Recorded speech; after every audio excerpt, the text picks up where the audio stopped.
हाँ बच्चों, आज क्लास 8 की सब्जेक्ट मैथ में एनसीईआरटी बुक परिमेय संख्या की आगे भाग हम देखेंगे। समतुल्य परिमेय संख्याएं, इक्विवेलेंट रेशनल नंबर्स। एक परिमेय संख्या के अंश और हर को एक ही शून्येतर पूर्णांक से गुणा करने या भाग देने पर हमें दी हुई परिमेय संख्या के समतुल्य एक अन्य परिमेय संख्या प्राप्त होती है।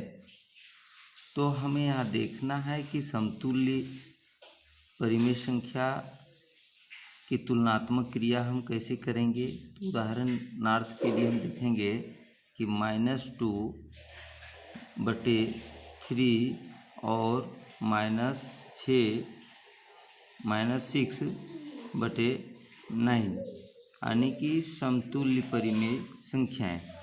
तो इसे हमें समतुल्य निकालना है। तो समतुल्य करने के लिए हम गुणा प्रक्रिया से देखते हैं पहले कि यह -2 है और यह 3 है, तो इसे हमने यहाँ उतार दिया और ये दोनों की अंश और हर समान आनी चाहिए।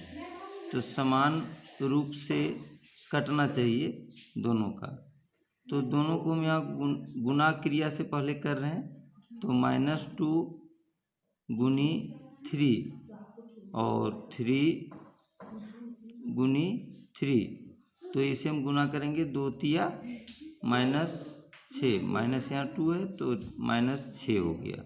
अब ये 3 तिया 9, तो इसे हम मिलान करते हैं तो यहाँ -6/9 प्राप्त होता है। तो इससे साबित होती है कि यह एक समतुल्य परिमेय संख्या है। आगे दूसरी संख्या को हम समतुल्य करते हैं।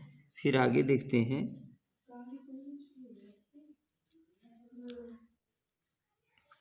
-15/21 तथा -5/7। अब इसे देखेंगे कि यह समतुल्य परिमेय संख्या है या नहीं है। तो आगे इसकी क्रिया करके हम देखते हैं। तो बराबर -15/21 बराबर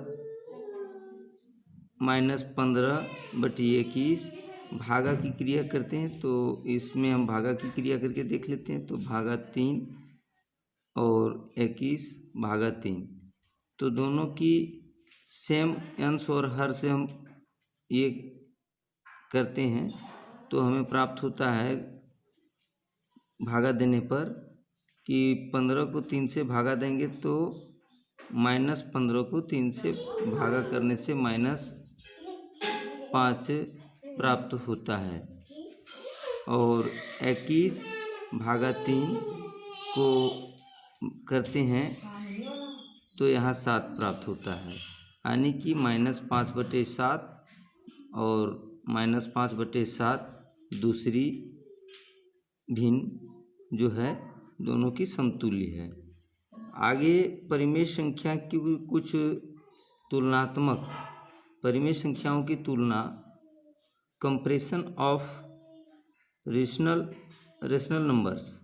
तो मुख्य बिंदु को याद रखेंगे। कुछ बिंदुएं हैं जो हमें याद करने की ज़रूरत है और रखने की ज़रूरत भी है। तो पहला ये क्या देखते हैं कि प्रत्येक धनात्मक परिमेय संख्या शून्य से बड़ी होती है। प्रत्येक धनात्मक संख्या शून्य से बड़ी होती है। और दूसरा में है बी में कि प्रत्येक ऋणात्मक परिमेय संख्या शून्य से छोटी होती है। यहाँ धनात्मक परिमेय संख्या हो गया ये, और यहाँ ऋणात्मक परिमेय संख्या। तो यह धनात्मक परिमेय संख्या शून्य से बड़ी होती है और यह ऋणात्मक परिमेय संख्या शून्य से छोटी होती है। तो यहाँ हम देखते हैं कि इसमें 2/5 है जो शून्य से बड़ा है, और इसमें हम देखते हैं -2/5 है जो शून्य क्या है, -2/5 से शून्य बड़ा है, यानी कि शून्य से यह छोटा है। अब आगे देखते हैं प्रत्येक सी का प्रत्येक धनात्मक परिमेय संख्या ऋणात्मक परिमेय संख्या से बड़ी होती है। प्रत्येक धनात्मक परिमेय संख्या प्रत्येक ऋणात्मक परिमेय संख्या से बड़ी होती है। जैसे यहाँ 2/5 ये हो गए हमारा धनात्मक परिमेय संख्या और -2/5 ये हो गया हमारा ऋणात्मक परिमेय संख्या। तो यह माइनस ऋणात्मक में आ गया और यह धनात्मक में संख्या हमारा आ गया। इसलिए ऋणात्मक संख्या से धनात्मक संख्या हमेशा बड़ी होती है। अब बच्चे समझ गए होंगे।